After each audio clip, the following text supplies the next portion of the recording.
goodness. Thank you.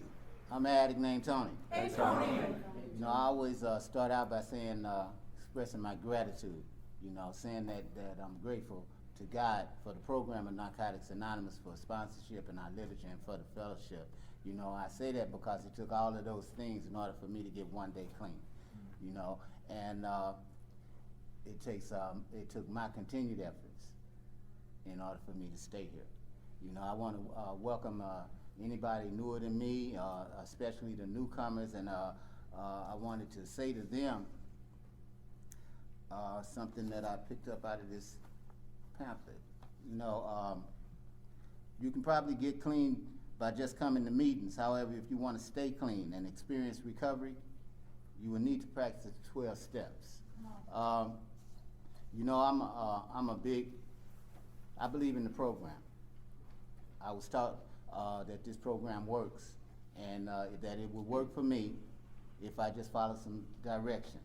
You know, the problem I had before I came to this program was that I could not follow any directions. I wanted to do everything my way, and I felt like if I told you to do something, you should do it.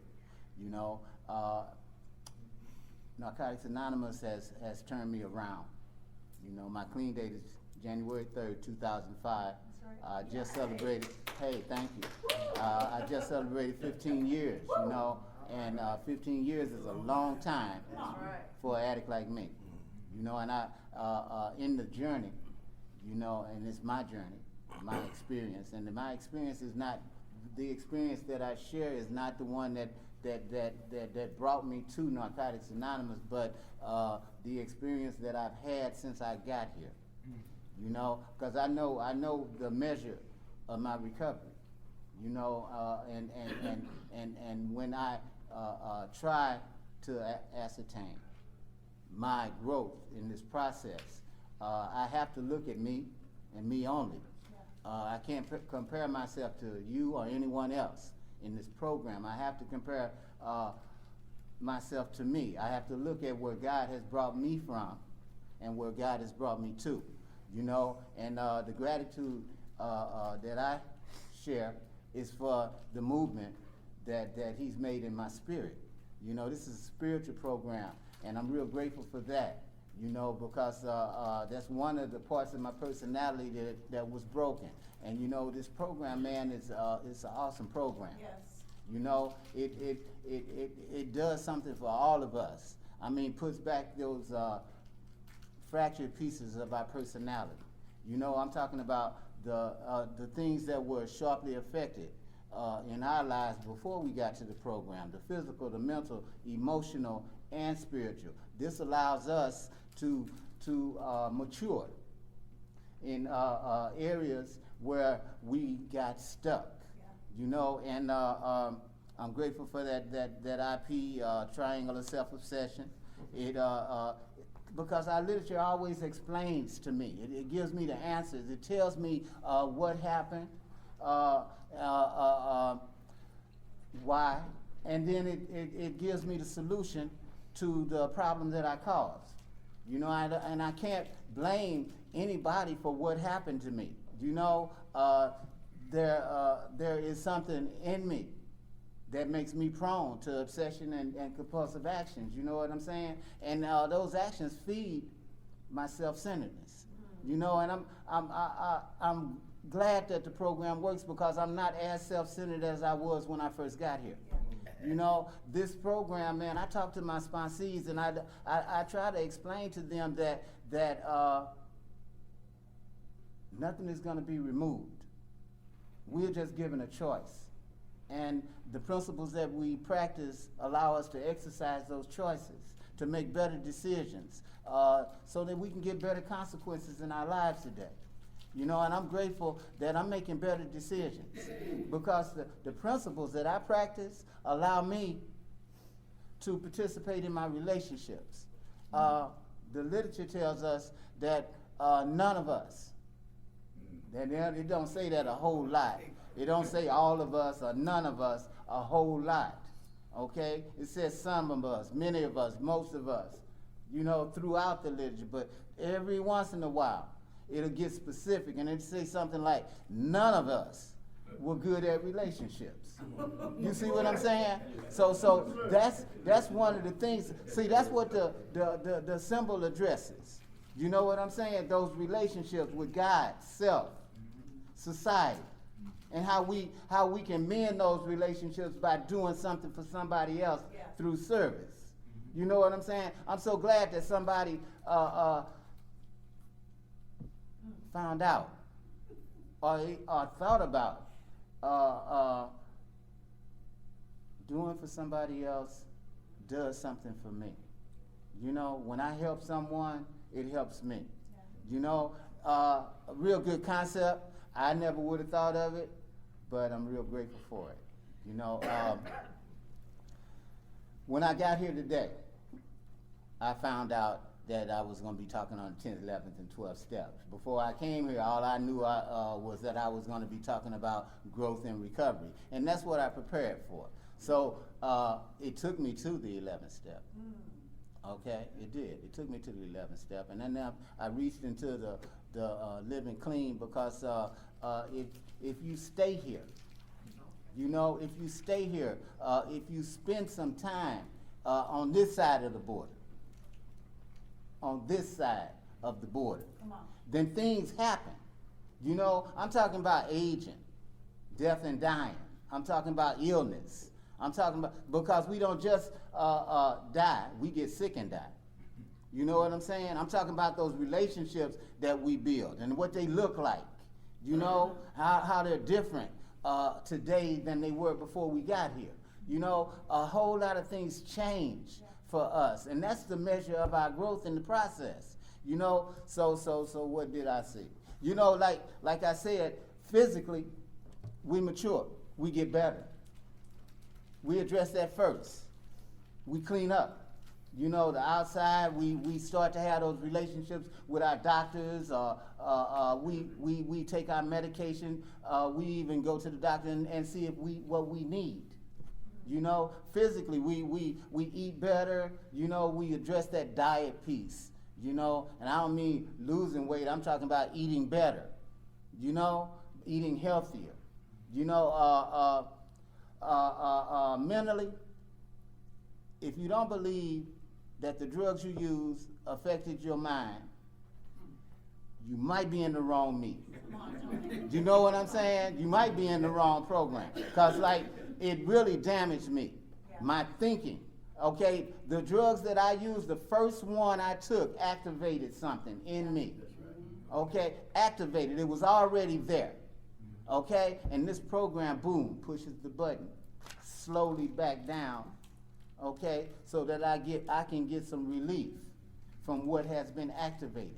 It does not, I said, does not disappear.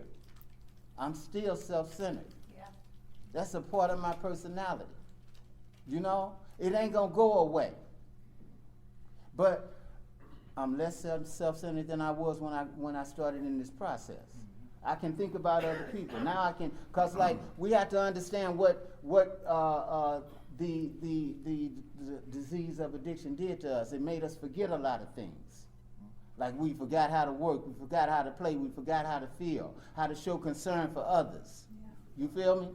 Yes. Well, we look at what was affected. I'm talking about higher mental and emotional functions, such as conscience and the ability to love, was sharply affected by our use of drugs. We need to understand that those were just two things that the literature pointed out that were sharply affected. It was some other stuff that was sharply affected by our use of drugs. Okay. You see what I'm saying? The literature tells us that it cannot address everything that will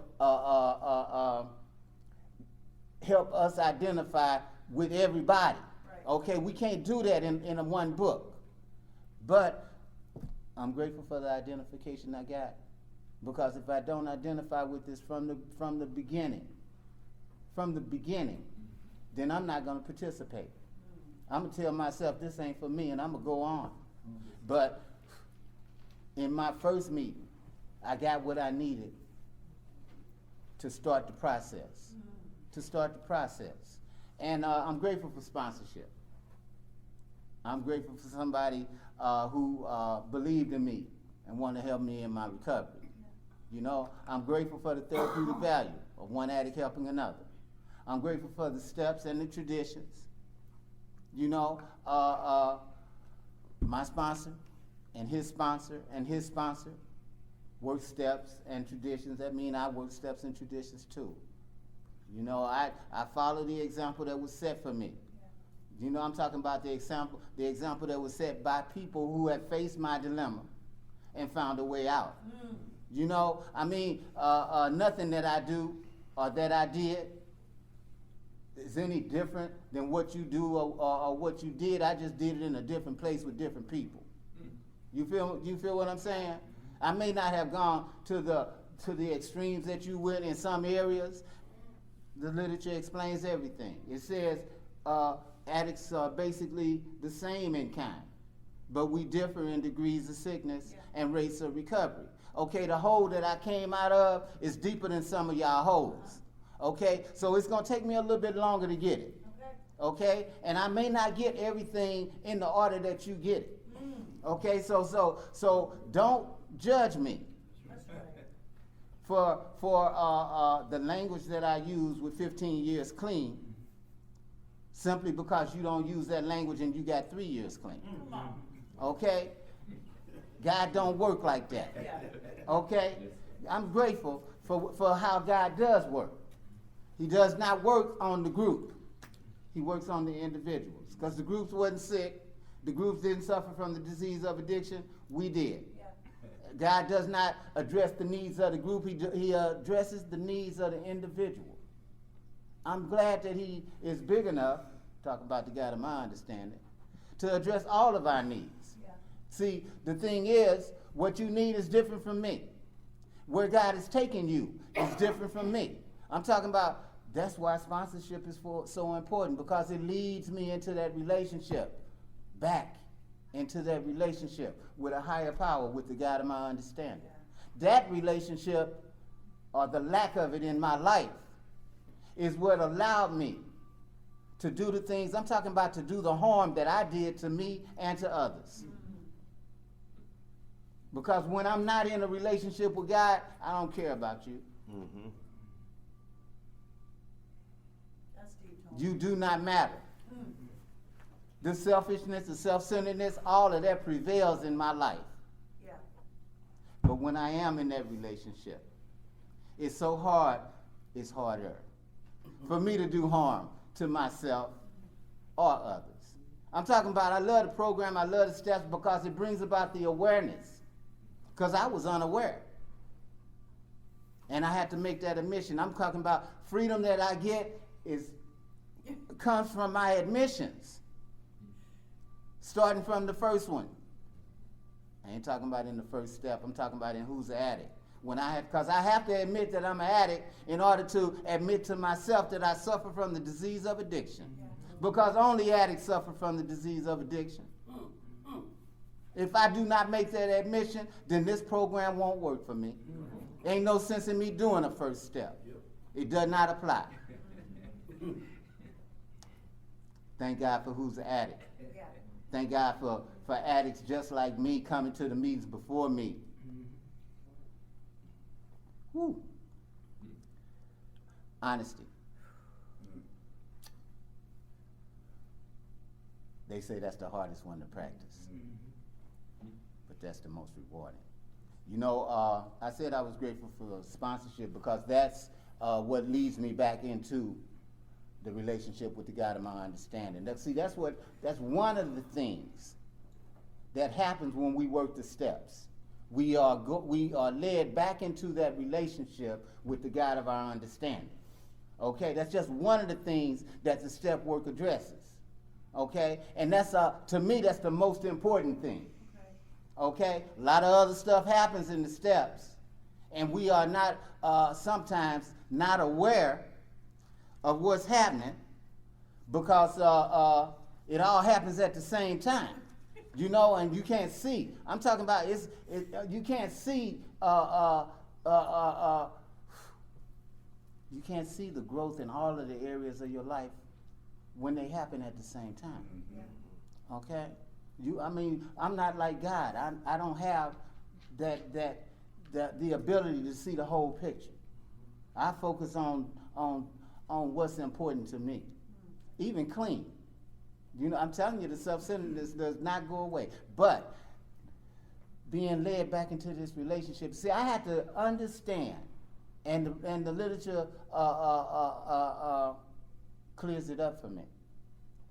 And It Works How and Why, it tells me that spiritual separation. There was a space between me and God before I came into the program. Created by me. Created by me. I'm talking about walls and barriers. I couldn't hear, I couldn't see the direction that was coming from God. The direction did not stop. I just could not hear because I had a wall up blocking it. Okay? 11 step. 11 step. You know, it explains it to me. You know, but as I move through the steps, I'm talking about as I grow in the process, I move away from self-will and go towards God's will. Okay, and what happens is I decrease the space. Every time every step I take decreases the space between me and God. I use Him, I rely on Him more and more. It becomes second nature for me to pray. I pray all the time. I pray every day. I'm praying all day long. God, I'm on my 5th cycle in the step work. My 5th cycle through the steps with the same sponsor. You know what I'm saying? The journey continues. I'm on the 3rd step now. I've done 5 11 steps. My sponsor started me on 3, 7, and 11 because when I got with him, I had 6 years clean. It doesn't happen for all of us the same way. That's true. Okay? I got into service work. I was a meeting maker before I found a sponsor to help me with this. I got a sponsor that did not work steps with me, and I stayed with him for some reason. I can't justify it and won't try to. Okay, but I stayed with him and did not work steps for 3 years. For 3 years.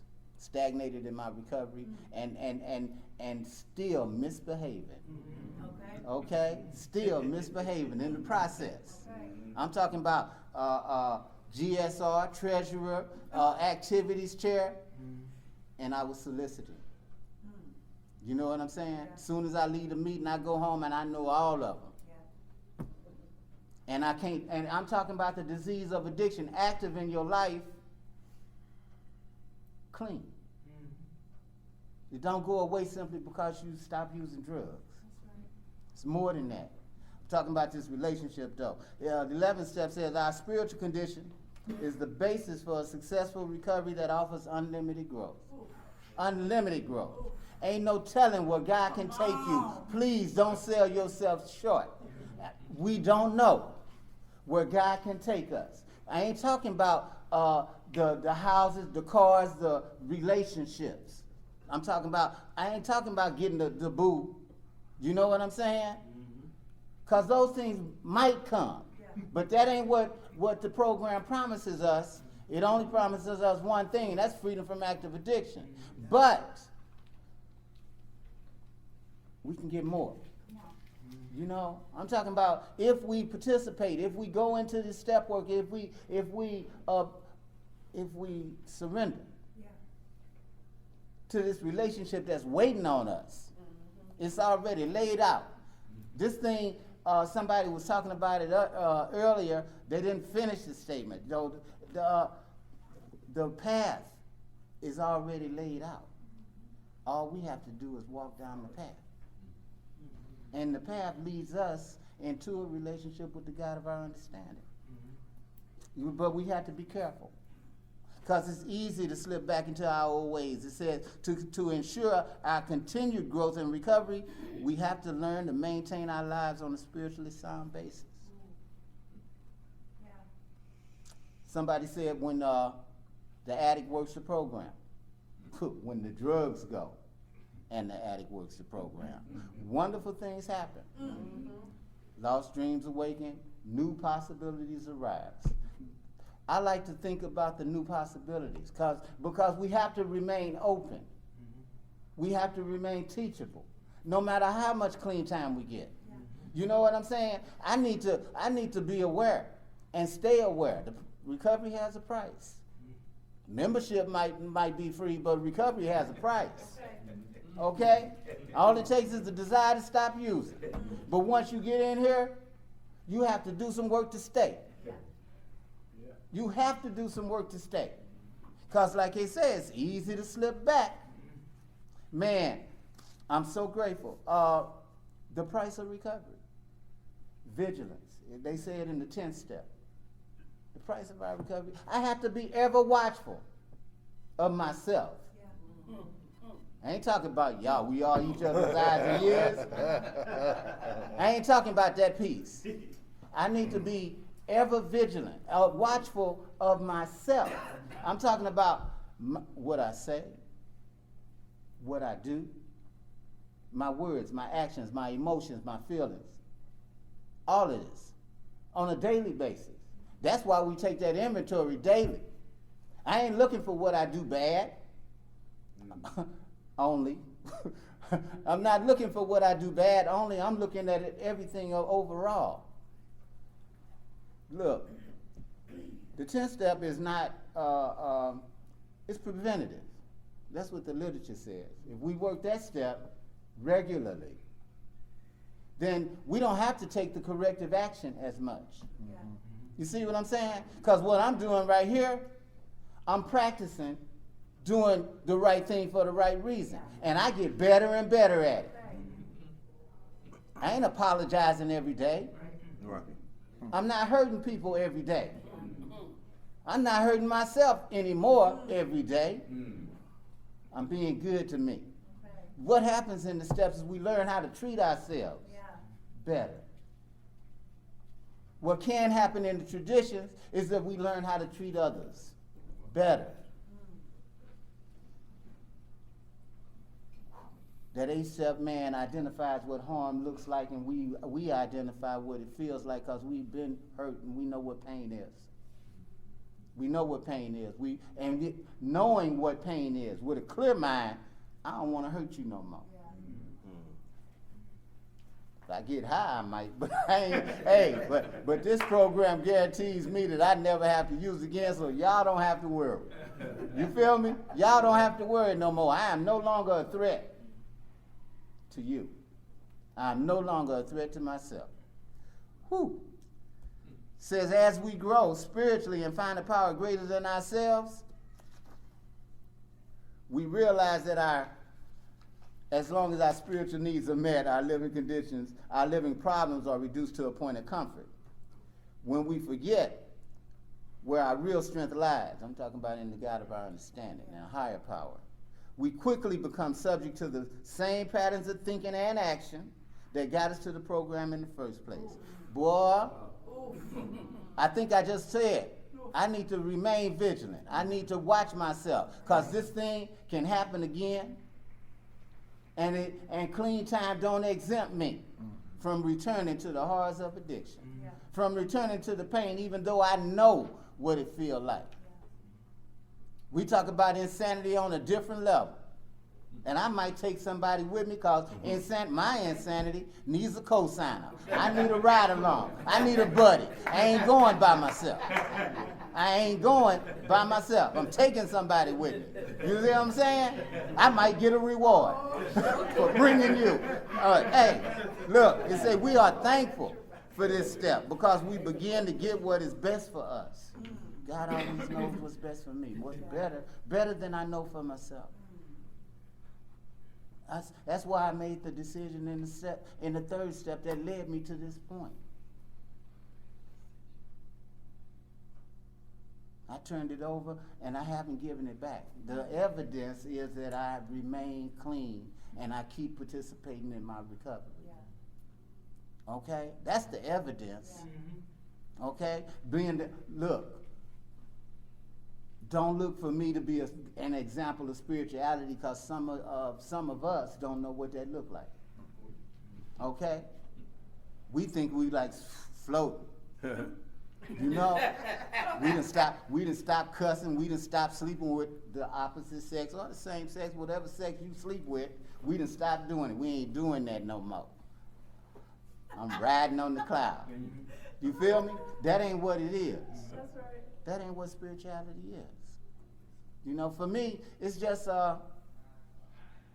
going through the day without harming myself, without harming you, without allowing you to harm me. If I do that, I remain spiritual for 24 hours. Because you know, what we try to do is live in harmony with ourselves. In harmony means to do no harm. Okay? So I try to live in harmony with myself and my community. You know? I'm not perfect in this. I keep coming back though, and the steps give me, when I do wrong, the steps give me a way to rectify the harm that I caused, so I can get back and get balanced again. The 11th step tells me that if I work these steps, I get the emotional balance required to face life on its own terms. The literature says I was incapable of facing life on its own terms. Okay? I'm talking about this thing just reverses what addiction does. So if I don't participate, I'm still active in my addiction. I ain't pointing no fingers. I don't know anybody that's loitering with the intent to recover. You know? Because if you're here, I know you don't want to use. Okay? You had enough pain. But you have to have more. You have to have a willingness to change. Awareness of the problem is not enough. Knowing what the problem is not enough. You have to be willing to make that effort that's going to cause the change to happen. The effort that we make, the work that we do, the effort that we take. Effort is work. Is the steps. Practicing these principles in our lives. That's what changes our decisions and changes the consequences of our lives. We start to look better to ourselves. I'm talking about our self-image is enhanced. Tied to my self-image is my self-esteem. I start to feel better about myself. Tied to my self-esteem is my self-worth. I value myself more. All of these things are enhanced when I just change what I do. Somebody once said, you cannot think your way into a new way of living. You have to live your way into a new way of thinking. So we start doing differently. Okay? The focus of my recovery after I achieve freedom from active addiction is on my behaviors. For the rest of my life, I'll be addressing what I do, changing the things that cause me harm and cause me to harm you. That's what I'm doing here. That's why I keep coming back. I need to get better at those things. It's a lot of stuff that life hasn't presented me with yet.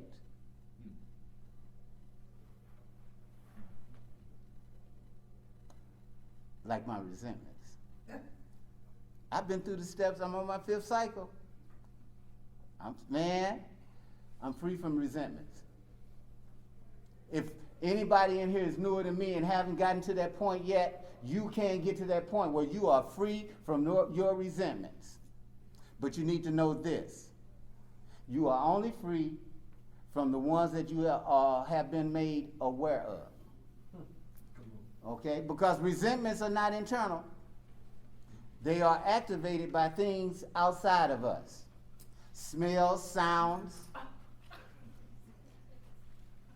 You hear a phrase, somebody say a word or two that reminds me of a situation that happened 20 years ago, and I start to feel, just like I felt 20 years ago. You feel me? Resentments are activated. And unless something activates that another resentment in me, I'll keep coming to the meeting saying I'm a resentment free. You feel me? Because I have worked on the ones that I'm aware of. Okay, the steps do work. The steps do work. Oh man. We begin to pray only for God's will for us. This way we're getting only what we are capable of handling. We are able to respond to it and handle it because God helps us prepare for it. Man, I go to the meetings and I listen to others. You know, I'm not the one to correct you in your thinking. I can't change you. I can't change you. Only God can change us. Only God could change me. I needed his help to change. Okay? I'm talking about the God of our understanding. I needed his help to change. We can't do it alone. If I could, I wouldn't have needed this program. Okay? If I could have just turned it off, I wouldn't have had to talk to God. I could have kept walking around thinking I was God. Because I did. I was God in my life and yours. Oh, man. I listen to people and the way that they pray. You know, my prayers, I thank God for everything. When I go to God, I thank him for everything. Every day, I thank God for everything. That's my prayer. Thank you for everything. It doesn't matter what it is. No matter what happens in my life, in my day, in these 24 hours, thank you, God. Thank you for the lesson. Thank you for the lesson. Learn. We have to learn from our experiences. If we don't learn from our experiences, we will continue to experience until we do learn. Okay? The lessons that we learn are sometimes for us, but there are sometimes for the people coming behind us. You may say, well, I don't need that. Well, you probably don't. But somebody else does, and they can only get it from you. So God will teach you so that you can teach them. We carried a lot of weight coming in here. God is going to put some things on us, but he relieves us of the burdens that we had so that we can carry what's necessary. I'm talking about those useful things. Because my life was full of useless stuff.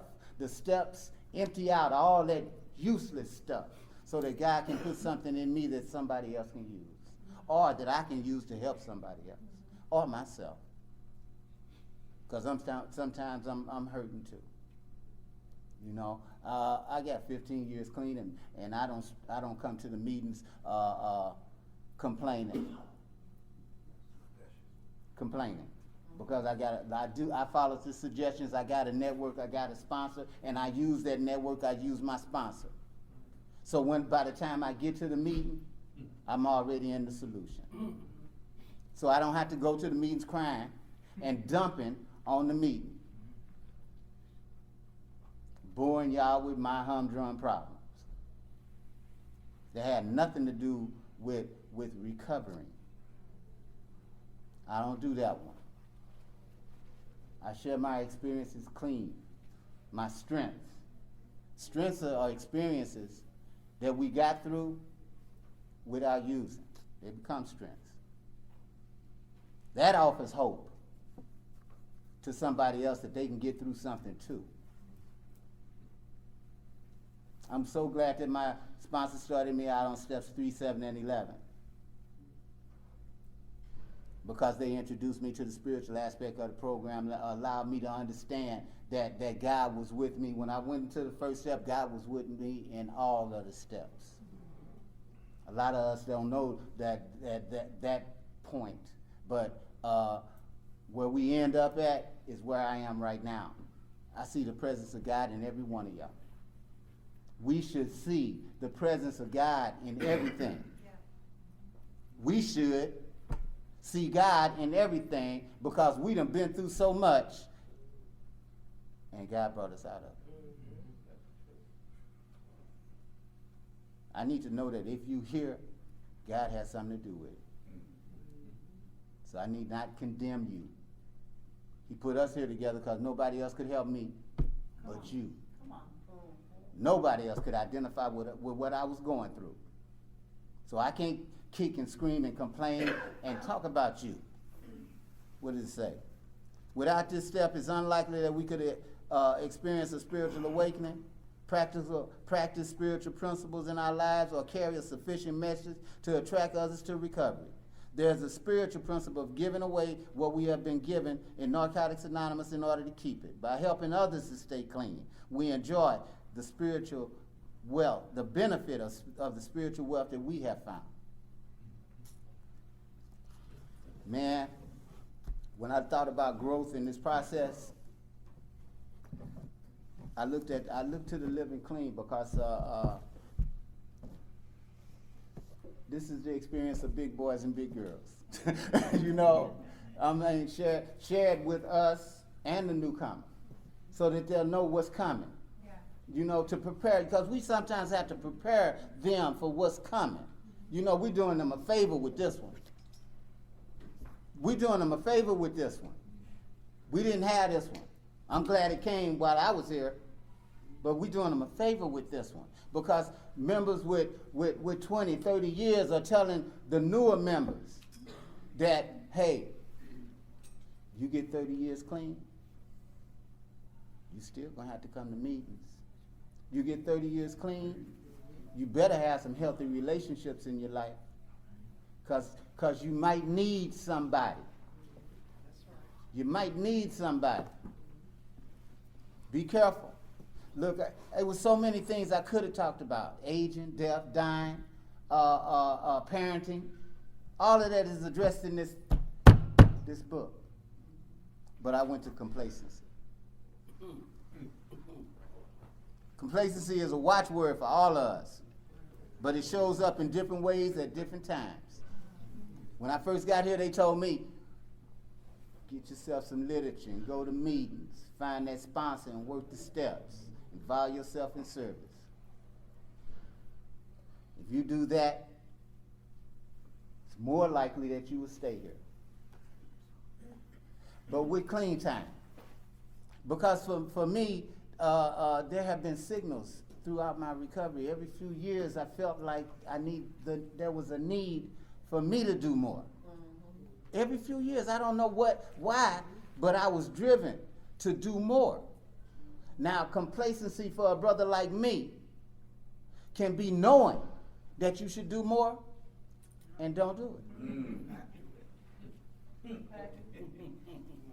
You ever had somebody come up to you and say, hey, will you sponsor me? And you say no.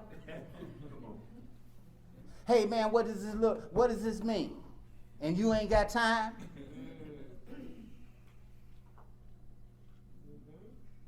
Ooh-wee. I'm talking about the selfishness, the self-centeredness at a heightened level. Man,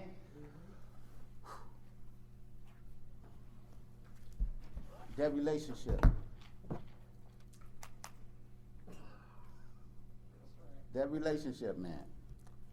Talking about our spiritual condition is the basis for a successful recovery that offers unlimited growth. That comes from the basic text, page 43. It says, when our members celebrate their recovery anniversary, they often say that they've grown up in NA.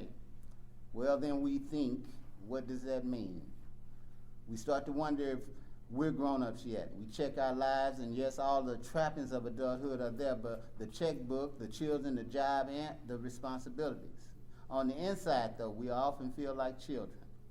We're still confused by life much of the time. We don't always know how to act.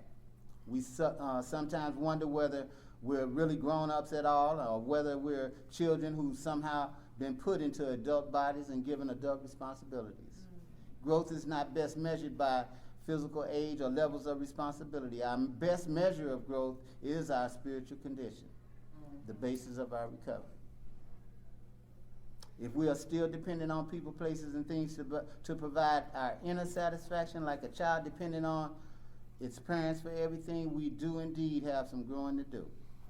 But if we stand secure on the foundation of our spiritual condition, considering its maintenance our most important responsibility, we can claim maturity. Upon that foundation, our opportunities for growth are limitless. Just for today. The measure of my maturity is the extent to which I take responsibility for the maintenance of my spiritual condition. Today, this will be my highest priority. I have to want more for myself. That's right. This program gives me the opportunity, just the opportunity, and offers me a possibility of growth and change. Recovery is growth and change through abstinence and working the steps. If you ain't doing that, you haven't aligned yourself with the principles of the program yet.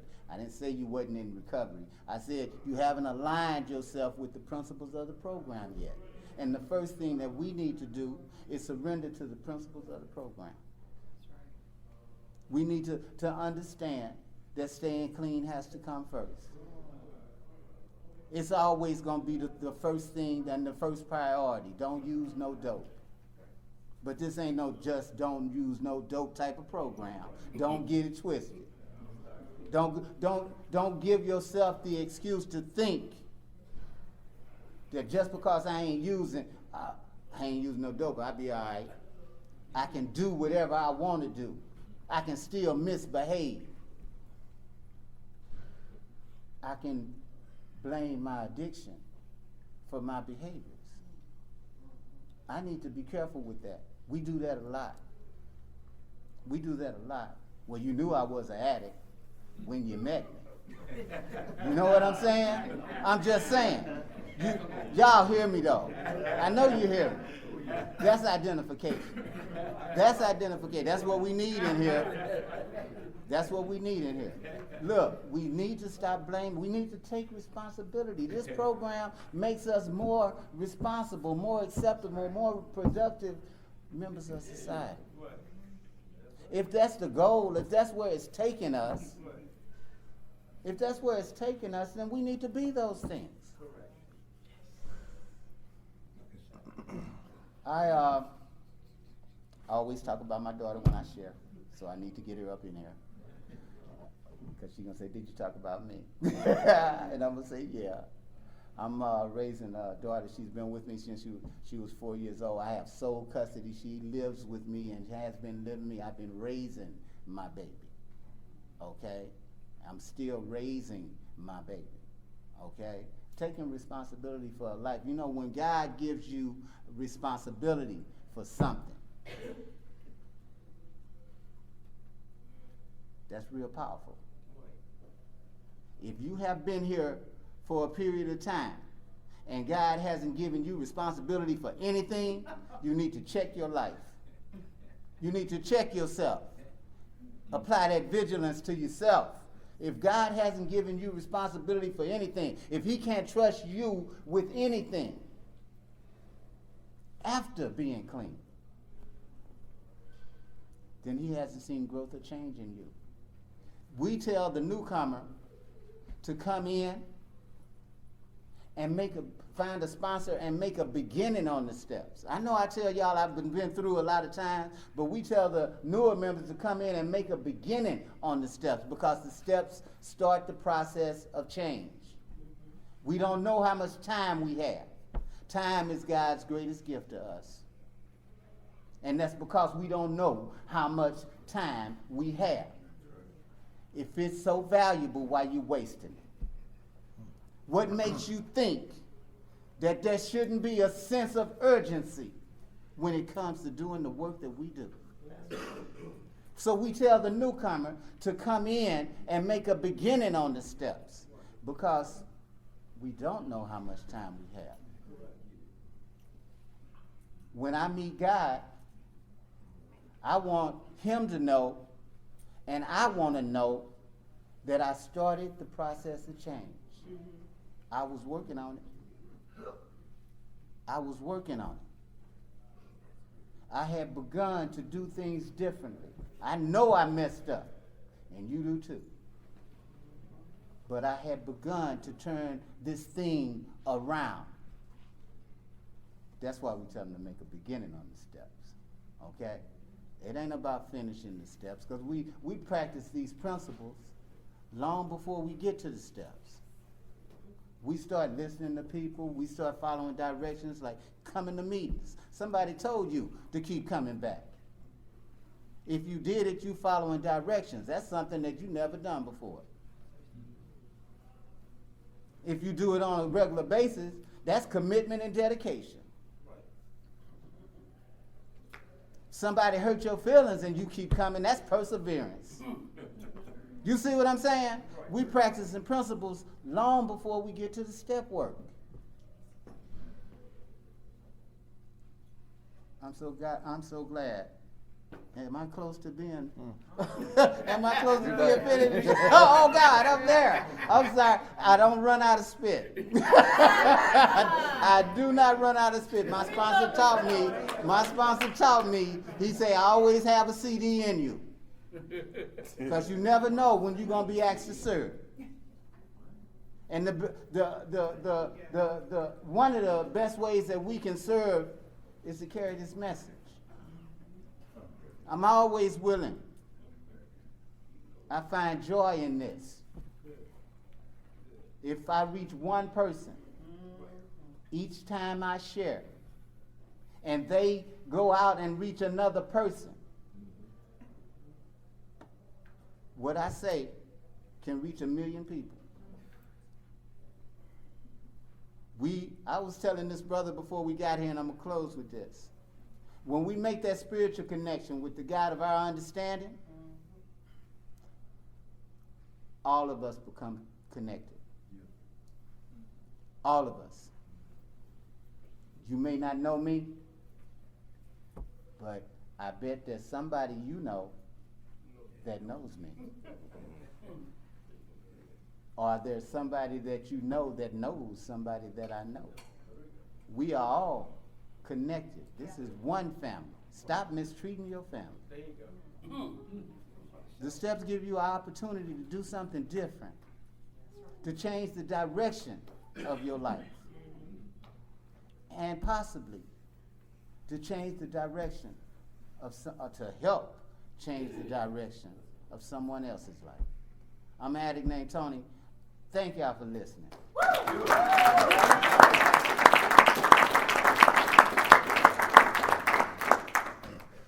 And now, All right. now we're gonna hear from JB. All right. I'm JB, I'm addict. Hey, JB. I'd like to thank the God of my understanding for allowing me another chance in recovery today from disease of addiction. Also like to thank God for this program and the Fellowship of Narcotics Anonymous to help us all stay clean a day at a time in this room and outside this room. And thank you, Tony, for sharing. I got a lot out of what you were sharing. I was hoping you kept going. Close it, brother. Because this is not my thing. I don't like sharing. I don't like it. You know, I feel uncomfortable. You know, the whole time I'm just like, damn, I can't wait. I should have went first. I should have got this over with, right? And they I want to thank this committee for asking me to share. You know, when they just asked me yesterday. Wow. So, like, you know, on the ride up here, I'm like, you know, my friend asked me, oh, did you text the guy back and tell him that you shared? I said, nope, I ain't text. I had been got the text. We got all the way here. I was just like, yo, I don't want to do this, man. You know, and my other friend was like, no, you could just say no. Just say no. You know, I said, damn, I should have just said no. You know, I'll chair the meet like my man Jason, sit in the middle, don't say nothing, and just sit here and won't be sweating and going through all these emotions and feelings and, oh, man. So now it's my turn. I'm like, damn, people ain't leaving yet? Told me that shit for hours. Damn, why ain't y'all leaving? It's over. But, I truly believe in my recovery process, man, that God has given me what I need when I need it. You know, when, like, my friends keep on telling me, you know, yo, you got a lot to share, man. Growing in recovery, come on, brother. You've been here 13 years, bro. Huh? Come on. And My clean date's April 4th, 4/10/07. All right. And I haven't found it necessary to pick up a mind mood altering chemical. You know, I picked up everything else. Believe me. And Tony shared about that. You know, when like going in recovery, you know, I gotta tell you, like, I'm from the Fall River, Mass area. Oh, shoot. Yeah. I live in Fall River, Mass. Originally born and raised in Springfield, Massachusetts. Okay. And, you know, used, and used. Yeah. You know, I couldn't stop smoking crack. I couldn't stop drinking. I couldn't stop smoking weed. My family, my friends, everybody that I knew was a part of getting high and hustling. Yeah. And that's how I found myself in Fall River, Mass. You know, I'm the guy that geographical cure, that if I leave, I can at least get some kind of break, you know what I mean? And it worked for me. You know, a lot of times people say, that doesn't work for you. It worked for me. Yeah. And I'm living proof. It worked for me. I had to leave my family, my friends, to actually see me. Yeah. You know, when like that was hard for me to do because I'm so used to being around my family.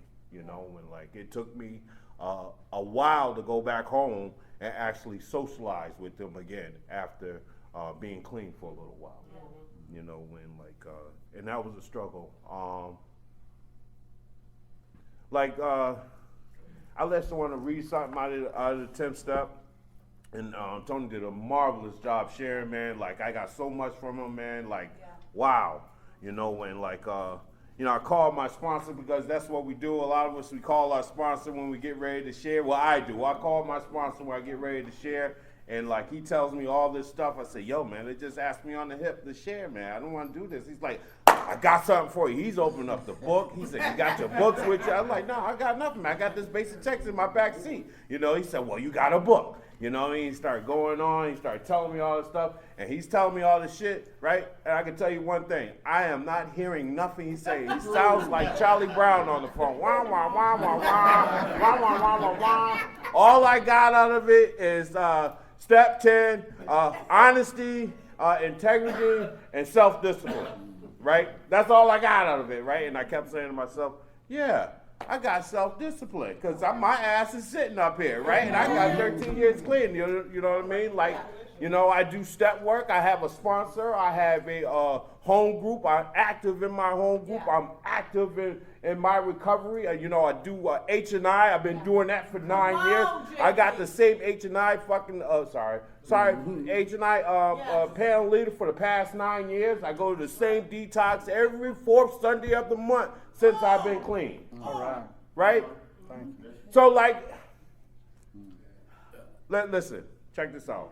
If I sit here long enough, my disease will tell me how much I'm not doing in my recovery. That's right. And I just blasted you with some stuff, right? So now you can blast yourself and say what I've been doing. Yeah. Yes, I'm growing too. We all growing. Yeah. You know, and I believe that. So I want to share this. We are creatures of habit. We are vulnerable to our old ways of thinking and reacting. At times, it seems easier to continue in the old rut of self-destruction than attempt to new and seemingly dangerous routes. We don't have to trap by our old pattern. Today, we have a choice. Okay. You know, and I just wanted to read that because it helps me out here where I'm at. You know, growing today, man, like in recovery. Let me mind, this is not something I do. I don't share. So if you hear me fumble, go back and forth, you say the same shit twice. Listen, 4 times, I probably will. You know what I mean? I only got like 20 minutes, and I'm very happy. You know what I'm saying? I'm telling you, I really appreciate it. You know, I ain't mad at all. You know, when like, the most important thing about this topic, man, and what I got from it is like my inventory of the time I've been clean. Yeah. The inventory of the time I've been clean. What have I, and I'm not talking about all the good stuff. I'm talking about also the bad stuff that I have done or, you know, have not done right, but learned from it. Okay. You know, when like I can stay here, man, and tell you that like I haven't went through the step process, the whole 12 steps. I can tell you that. I have to be honest. I just shared that with you. You know, I have 13 years clean. I got as far as the 10th step, and like I've been through 6 different kind of sponsors. Okay. All right. You know what? I know and I understand everybody's recovery path is different. I don't know what God has in store for me, but I know what? I know one thing. I continue to stay here because you know what? I just told you. This program works for me. Yes. This program works for me. It does. I don't care how many times how many sponsor I have. The sponsor I have today, you know, he put me right back to step 1. You know what? You know what I do? I understand what part of my recovery I have grown into. Being humble. Going through 6 sponsors and always going back to step 1. Yeah. Being humble to go back. Yeah. Maybe God wanted to show me something else. Maybe it's not for me maybe God's using, and I truly believe this in my recovery some lady said this today, we was in here, that she started understanding that I'm not here to be clean for myself. And I truly believe that. I'm not here to be clean for myself. I'm here as a soldier for the God of my understanding. Come on, JB. I am. I really am. I believe that. I'm here. No, just me walking in that door is an example of me helping someone else. Yeah. You know? It might be someone that haven't been through the 12 steps. Now, some people can really get like discouraged and say, well, I haven't been through the 12 steps either. I got 30 years. Right? And I have met people like that, man. My sponsors say, you are where you at right now. Yeah. And you have nothing to be ashamed of. That's right. That's right. That's why I can share this openly, because I'm okay with it. Okay. I know I'm moving along, doing what I need to do. You know, and every flower don't bloom when you want it to bloom. It's when God wanted to bloom. You know, when like Come on, girl. before I got here, man, like I was this dude, man, like I love to hustle. I love to freaking get over on people. I love to freaking, use. Yo, my thing is like I still have them traits inside of me, man. Them bad habits. You know, check it out. My friend called me. We went to the store just a little while ago, right? And like I'm walking out the store with a bag, right?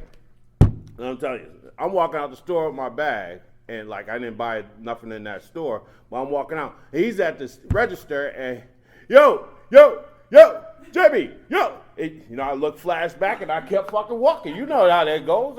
Don't stop me. I'm not looking back. They probably think I stole something. You know what I mean? I'm not looking back. Yo, I heard something, but I'm not going to stop. I'm keep going to the car. You know, I'm going straight to the car. You know what I'm saying? Then the lady came, oh, this guy was calling you at the, oh, he was? Oh, okay, I know he was. All right. You know what I mean? But other than that, I was about to jump in the car, throw my shit in the back seat. Yo, I don't got nothing. You know, when like I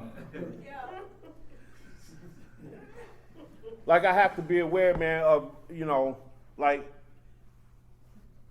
there's a lot of things in my recovery process that like I struggle with, Tony hit it, man, lying. Now, honesty is hard for me still, I gotta be honest about that. Being honest and, is a struggle, man. It's something inside of me that caused me not to tell the truth, a lot of times I want to make the story bigger than what it is. You know what I mean? Like, and it's something I'm working on, man. Okay. Truly, man, it's something I'm working on, man. And just bear with me because sometimes I can get a mental block real quick, right? And like I understand, man, like this doesn't come in one day. I don't float on. I'm not looking to float on a cloud here. This is not what I'm doing. I was introduced to this program in 1989, full-blown crackhead in Springfield, walking around at 18, 19 years old, looking for another hit. Yeah. I've been walking around in Springfield, man, and thinking, and got into this program through my father and my stepmother. Come on, JB. Right? They sent me to a psychiatrist, and this lady told me about a noontime meeting in Springfield, man, at 12 o'clock, and I went. This noontime meeting was on the Ave, where everybody I knew was like a block away, right? Yeah. So you know I didn't go through the front entrance. I went around the back, and luckily the entrance was in the back. You know what I'm saying? Because in the basement and shit, right? And like when I left, I went on Ladd Street, which all the way around, and then I seen a friend. He was like, "Where was you at? Where you come from?" I come from the block, bro. You know what I mean? I wasn't, I didn't know where I was at, man. When the psychiatrist sent me there, man, like I seen people that was on the block too, and I had wondered where they had went. But they was in the Narcotics Anonymous meeting, and had stayed clean for some years. And you know what? A lot of people were saying like they went to the first Narcotics meeting and they seen people laughing and smiling and happy. Like when I went to my first Narcotics Anonymous meeting, I seen the people that was on the block. All I wanted to know is how the hell did they do it? Yes. How did they stop using? Because I couldn't figure it out. I thought this was a way of life, just continue to use. And like I didn't get this the first try. I've been to 34 detoxes, 12 halfway houses, 2 holdings, and 2 outpatient programs. I didn't get it the first time. And when I got here, I was stripped with everything. I couldn't go back to my family no more. Nobody was coming to the detox, bringing me cigarettes. Nobody was doing nothing for me no more. They didn't believe in me. But you guys believed in me. When y'all guys gave me that spark and that hug, you guys believed in me. Yes. And I still remember the day the obsession was lifted from me, man. Like I remember, man, being in that detox the first 2 weeks, and I didn't want to talk to nobody. Yeah. That was my first glimpse of growth in me. I didn't want to talk to nobody. I didn't want to share nothing. And I shared with them where I was at. I shared how messed up that I felt that I stole from my mama that was taking care of my kids. My 2 oldest kids, man. I started sharing. That was the first feeling that I got, man, that like I can do better. The hope shot. Come on. The hope shot, man. And from that time on, my sponsor at the time just told me, go to your first meeting when you get out of here. And that's what I did. It was Wednesday night in Quincy, Massachusetts. I was the only black dude in the room. I was like, oh shit. Right? I didn't want to raise my hand. Because when we get here, man, like I told you, we get here, you talked about it, when we get here, it's this empty hole, this space between God and us, man. I haven't got no God of my understanding yet. So when I got that meeting, the first thing I thought of, beat bags. I'm selling beat bags in this, you know what I mean? Like, somebody's going to help me today, you know what I mean? Oh my God. That's what came to my mind because that's where I came from. Yeah. You know what I mean? That's the place I came from. You're talking about a dude that, man, my uncles and stuff was in the 70s and pimping and you know what I mean? They told me, man, you know what? Stick with your kind, but nobody else is going to help you, this and that. You understand what I'm saying? And I came here and I learned something different, man. I learned something different. And I raised my hand and I told them people I just got out of the detox, I need help. And them people helped me. And I'm talking about they ain't give me no money, they ain't find me no place to live, they ain't, they pointed me in the right direction and I put in the effort. Yeah. They told me we'd be here every Wednesday. And when they gave me the phone numbers on the list, we passed that list out, that meeting list out a lot of times with our numbers on it. We give people numbers, they don't call us. I called everybody on that list.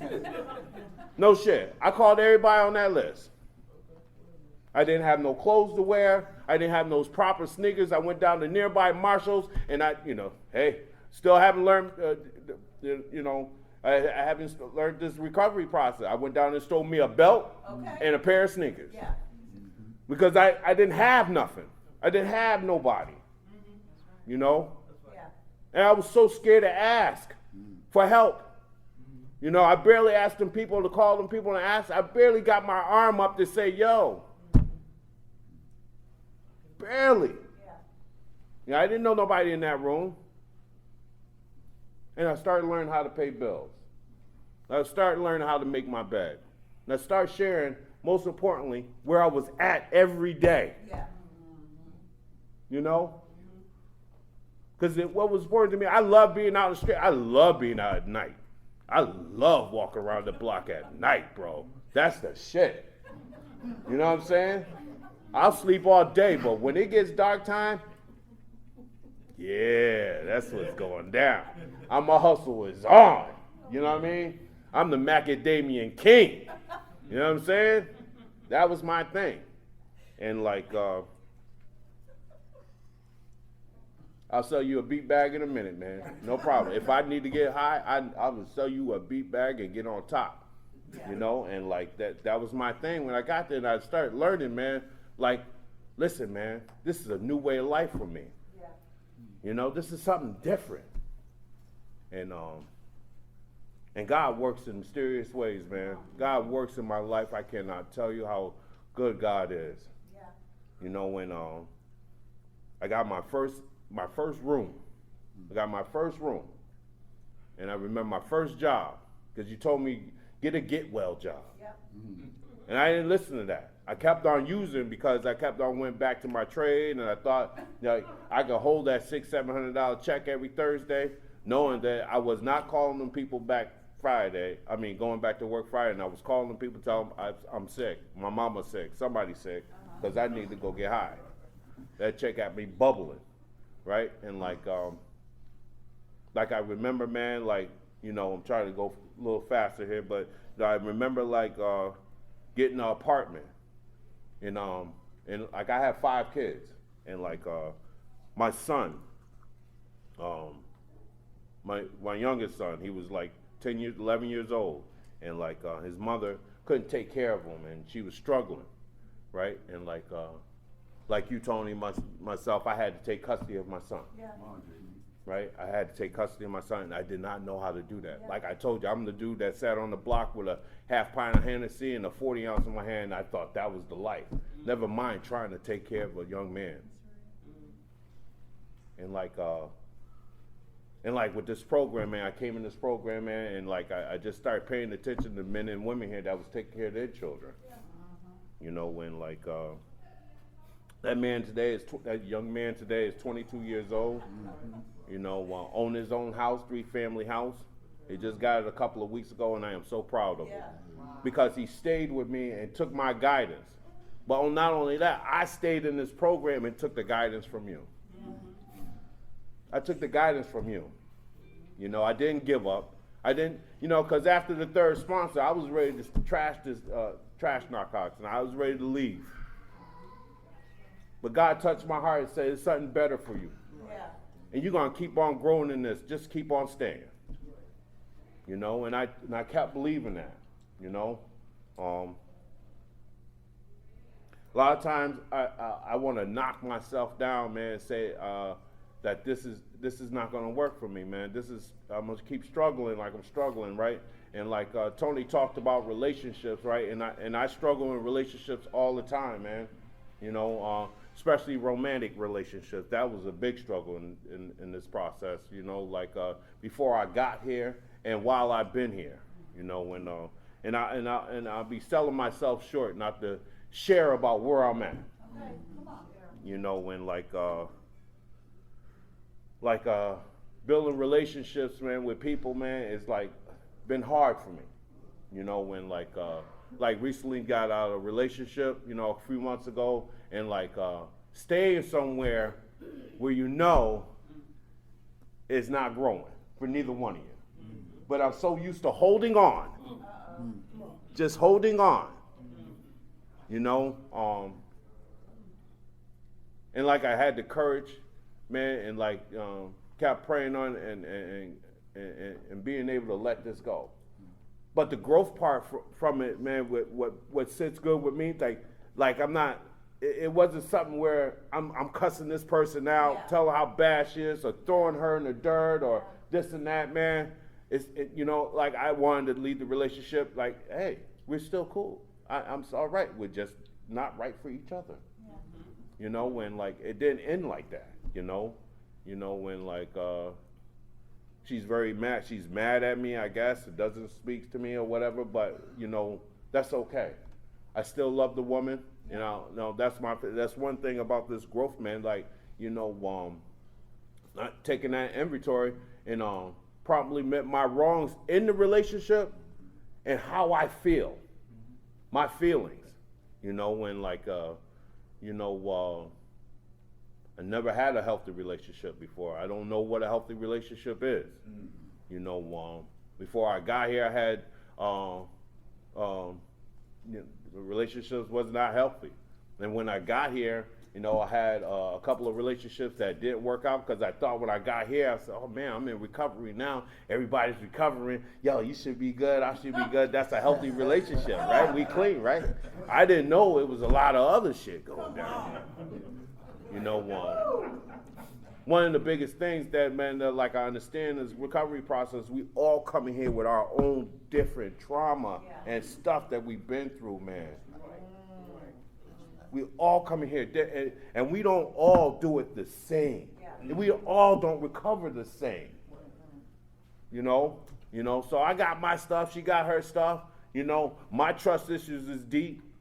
You know, being hurt a few times in this process. Like, so, you know, like, I can only speak for me, man. Like, my inventory was, like, being with this woman, man, and, like, not trusting her or trusting the relationship that, like, I had to keep someone on the bench. Right? Like, I'm talking about learning. Learning from my mistakes. Like, my friends talk about who you got on the bench today. You know what I'm saying? No. It was just the point of, like, I gotta say this, man. Like where I come from, man, like my uncles used to tell me, man, like, listen, man, you get you a girlfriend, you get you a wife, you get you some kids, you get your hustle on, you do your thing, right? Right. And being hurt in a few relationships, man, like I believe, man, like I need to keep someone around just in case you hurt me. I ain't talking about no sexual stuff, just keep you around, so if you leave me, I won't feel as bad. But knowing, you know what I'm saying? Knowing I'm going to feel bad anyway. You know what I mean? Not learning that from the start, being here with the drugs. I learned how, you know what I mean? I had to grieve, you know, not using no more. That's right. Now being in a relationship with someone else, like, and I still do it today, man. Like, grieving, like feeling them feelings, man, and not just going through the process. It's been tough, you know. I want to put someone else there so I won't think about her. But that's bullshit. You know, when I get quiet time, it's on. My head is just Rolodexing. You know what I mean? It doesn't stop. It's just a Rolodex. You know what I mean? And like you was talking about, man, like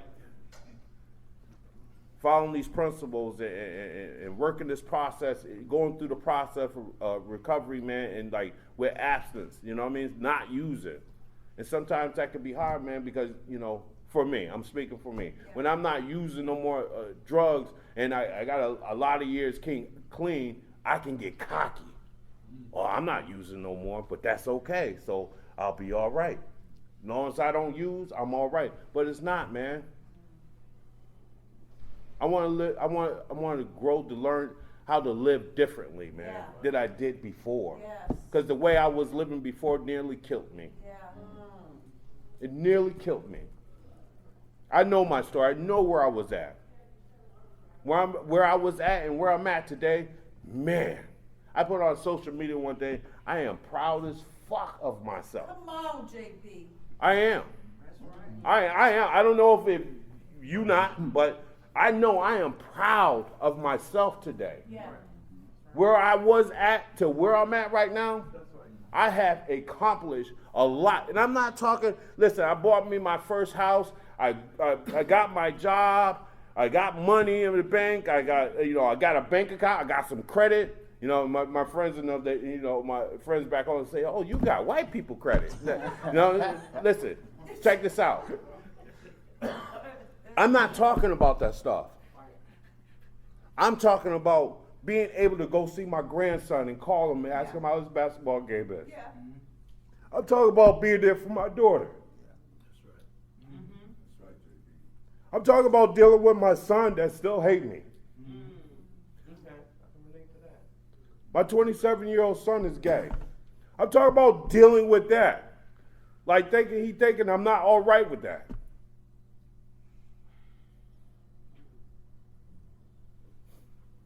That's right, Jason. Okay. Like my heart falls in my stomach of joy Yeah. because where I came from.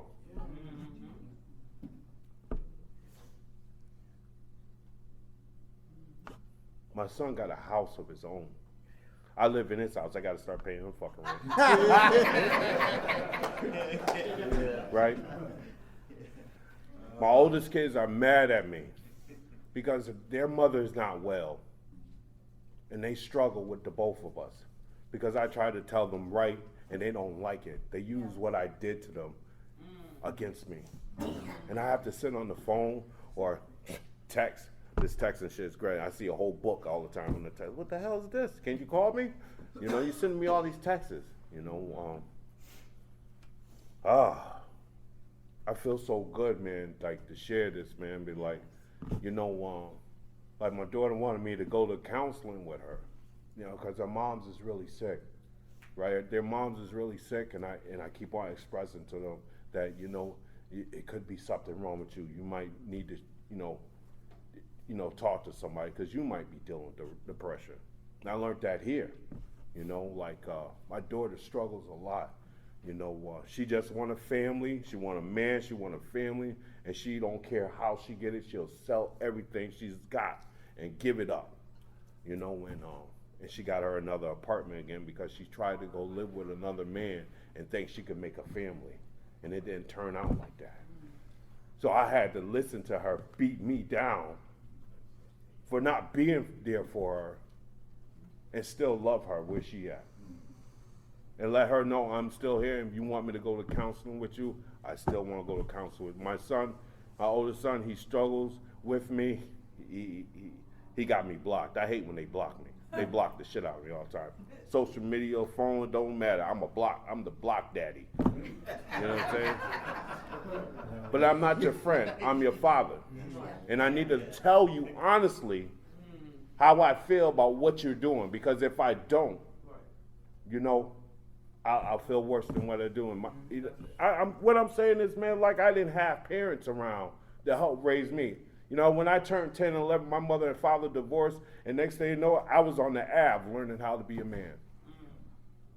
So I didn't know how to live as a man. And I always say this, I'm still a little boy in a man's body. And I'm still learning how to grow up, to be a man. Like I told you, this relationship, me and this lady broke up. I still love her, but you know what? I have to put someone. I'm dating other women to help me feel better, knowing that it's not going to help me feel better. But I keep on going, man. My kids, I just got to be there for them and listen to them and help them grow, man. One of my youngest daughters, she don't want to get a job. She just want to watch YouTube all day. She don't want to get a permit or license. I'm like, okay. You ain't getting no money though. Till you find a job, don't ask me for $1. You 18 years old.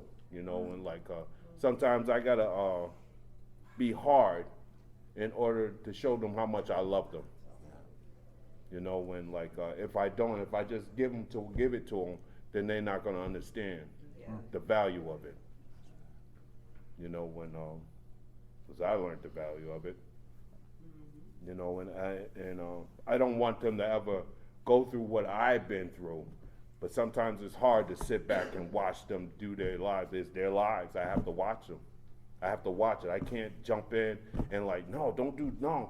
Well, my son, because he with me, he's very close to me. He's like a choke neck away, you know what I mean? But, I'm learning how to just show him and talk to him and tell him, how to pay bills.